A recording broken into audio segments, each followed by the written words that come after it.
इस model paper के दूसरे प्रश्न का क प्रश्न कह रहा है कि एक विलयन में वेंजिन यानी कि C6H6 का 30 ग्राम द्रव्यमान प्रतिशत कार्बन टेट्राक्लोराइड में घुला हुआ है।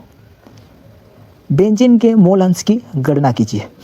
तो इसको हम लोग चलिए इस सवाल को हल करते हैं। माना सुविधा के लिए हम लोग 100 ग्राम मान लेंगे विलयन का द्रव्यमान। तो माना विलयन का द्रव्यमान 100 ग्राम है, तब बेंजीन का द्रव्यमान 30 ग्राम, क्योंकि 30% था तो बेंजीन का द्रव्यमान जो है 30 ग्राम हो जाएगा। कार्बन टेट्राक्लोराइड का द्रव्यमान जो होगा 100 - 30 यानी कि 70 ग्राम हो जाएगा। अब ये इन दोनों यौगिकों का मोलर द्रव्यमान को या आणविक द्रव्यमान निकाल लेते हैं। तो मोलर द्रव्यमान या आणविक द्रव्यमान कैसे निकालेंगे? तो यहाँ पर बेंजीन का आणविक द्रव्यमान, ठीक है, बेंजीन C6H6 का मोलर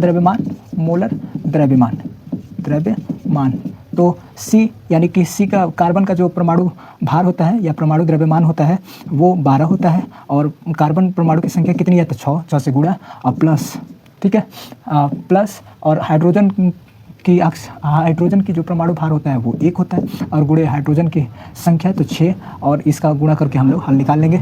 तो 12×72 और प्लस 6 × 6 यानी कि 78 ग्राम प्रति मोल इसका मात्रक होता है, ठीक है। अब इसी तरह से कार्बन टेट्राक्लोराइड का भी निकाल लेते हैं। कार्बन टेट्राक्लोराइड का यानी कि कार्बन टेट्राक्लोराइड का तो कार्बन की ऑक्सीकरण संख्या होती है वो 12, ऑक्सीकरण संख्या कह रहे हैं। कार्बन का जो मोलर द्रव्यमान होता है वो 12 होता है, और इसके परमाणु की संख्या 1 है, और क्लोराइड का जो होता है वो 35 होता है, प्लस क्लोरीन का जो होता है वो 35 होता है, और 35 जो है वो 4 बार है। तो हम यहाँ से गुणा कर देंगे तो 12 × 12 और प्लस 4 × 5 = 20 के 0 हासिल 2 और 4 × 3 = 12, 12 2 14 यानी कि 140, और इस तरह से 152 ग्राम प्रति मोल। तो अब मोलों की संख्या निकाल लेते हैं दोनों में। तो मोलों की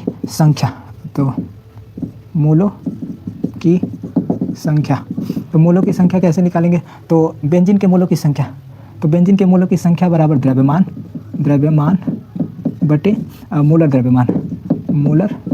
द्रव्यमान, ठीक है। तो द्रव्यमान कितना है? तो द्रव्यमान जो है बेंजीन का 30 है, और मोलर द्रव्यमान कितना है? तो यहाँ पर 78 है। इसमें भाग दे सकते हो, पहले तो कटा लो, तो 15 और ये कट जाएगा तो 3, 2 3 6 और 1 दोनों 18, और ये इसमें हम लोग भाग दे सकते हैं। 3 से कटेगा, 3 × 5 = 15 और 3 × 3 आते हैं, 3 × 3 = 9 यानी कि 5/13।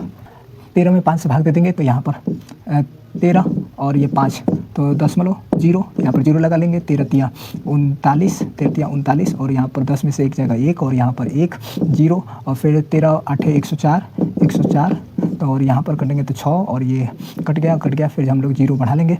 फिर 13 का पहाड़ा पढ़ लेंगे तो 13 × 39 13 × 52 और फिर 8 और इस प्रकार से इतना, तो यानी कि लगभग जो है 0.384 मोल हो गया। ठीक है, इसी तरह से कार्बन टेट्राक्लोराइड के मोलों की संख्या निकाल लेंगे तो मोलों की संख्या यानी कि सूत्र वही रहेगा सेम। तो कार्बन टेट्राक्लोराइड का द्रव्यमान जो है वो कितना है 70 ग्राम, तो 70 ग्राम और इसका कार्बन टेट्राक्लोराइड का मोलर द्रव्यमान कितना है तो 152 इसको कटा लेते हैं तो कार्बन टेट्राक्लोराइड का है मोलों की संख्या, कार्बन टेट्राक्लोराइड की मोलों की संख्या ठीक है लिख सकते हो तुम लोग। तो 70 यानी कि ये 35 हो गया और ये जो हो गया 35 और यहाँ पर 2 7 14 और 2 6 12। अब फिर ये 3 से तो कटेगा नहीं, 3 से तो बिल्कुल नहीं कटने वाला, तो चलो 76 से भाग दे देते हैं 35 में। तो 70 76 से 35 में भाग दे देते हैं तो 0.0 और यहाँ पर 0 बढ़ाएंगे।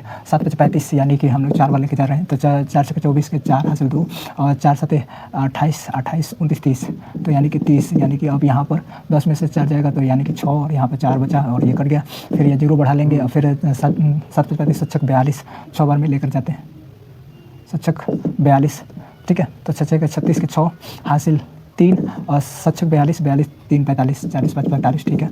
और यहाँ पर 10 में से 6 जाएगा तो 4 और यहाँ पर कट गया और ये कट गया। फिर हम लोग यहाँ पर 0 बढ़ा लेंगे और फिर इसके बाद 0 तो यानी कि आ रहा है हम लोग का 0.46 मोल। बेंजीन का मोल अंश बराबर बेंजीन का मोल, तो बेंजीन का मोल कितना है तो बेंजीन का मोल हम लोग निकाल के रखे हैं। ये मोलों की संख्या, बेंजीन के मोलों की संख्या 0.384 और बटे दोनों विलयन का मतलब दोनों घटकों का मोलों के योग, तो यानी कि यहाँ पर 0.384 और प्लस 0.46। ठीक है, अब यहाँ पर जो है हल कर लेते हैं। तो हल करने के बाद 0.384 और ये जो हो गया इसको हल करेंगे तो 4 और 6 8 14 के 4 हासिल 1 और 3 4 4 3 7 7 1 8.0 और इसमें जो है हम लोग भाग दे ले रहे हैं। तो यानी कि 0.384 बटे 0.844 गुणे 1000 से कर लेते हैं। ठीक है, गुणे 1000 से, और गुणे 1000 से करेंगे तो 384 हो जाएगा और ये 844 हो जाएगा। भाग दे लेते हैं 844 से 384 में भाग दे देंगे तो 384 में भाग देंगे तो नहीं जाएगा 0 दशमलव, तो यहाँ पर 4 और 8 8 छः 48 8 यहाँ पर अनुमान लगा रहे हैं कि कितने बार जाएगा। तो 8 का 8 16 800 के 32 4 बार लेके जाकर देखते हैं। चचो को 16 के 6 हासिल 1, चचो को 16 के 7 17 के 7 हासिल 1 और 4 8 32 32 1 33। ठीक है, 33 है। अब यहाँ पर हम लोग इसको कर लेते हैं। 10 में से 6 जाएगा 4 और यहाँ पर बचा 13 13 में से 7 जाएगा 3 बचा 13 में से 7 जाएगा तो 13 में से 7 जाएगा 6, यहाँ पर 7 में से 3 जाएगा 7 में से 3 जाएगा तो 4 और ये कट गया और फिर यहाँ पर 0 और फिर उसके बाद कितने बार जाएगा तो यहाँ पर अनुमान लगा लेते हैं। तो 8 के 8 45 5 बार में देखते हैं तो 5 के 20 के 0 हासिल 2 5 के 20 2 22 के 2 हासिल 2 अपन 8 40 40 2 42। ठीक है, और 0 और यहाँ 4 में से 2 जाएगा तो 2 6 में से 2 जाएगा तो 4 और ये कट गया। फिर हम लोग यहाँ पर 0 बढ़ा लेते हैं तो 8 के 42 तो यहाँ पर 8 45 तो 5 बार में लेकर 5 के 20 के 0 हासिल 2 और 5 के 20 2 22 के 2 हासिल 5 के 20 2 22 के 2 हासिल 2 अपन 8 40 40 2 42 अधिक हो रहा है यानी कि 4। ठीक है, इस तरफ से बेंजीन का मूल अंश जो होगा वो 0.454 होगा।